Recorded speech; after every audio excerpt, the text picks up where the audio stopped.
Hello Aggies, welcome back to the Blueford Library Talks. Today I will be showing you how to not use copyright on digital images.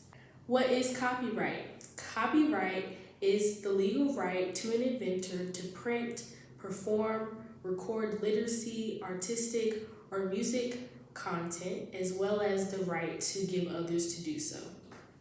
If you infringe on copyright, there could be consequences such as fees, lawsuits, and all of the spectrum just because you did not ask for permission to use a digital image. The first step in legally obtaining images is to simply ask the owner for permission.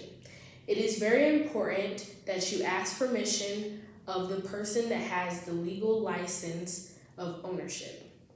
The image is often owned by the photographer, not the people in the photo, such as if a celebrity was in the photo, it is owned by the photographer, not the celebrity. You can also purchase stock images or use clip art. Also, it is always important to give credit from where the image came from. You mainly find your images on Google, so to avoid copyright, you can use the advanced search tool and filter so that you can use images freely.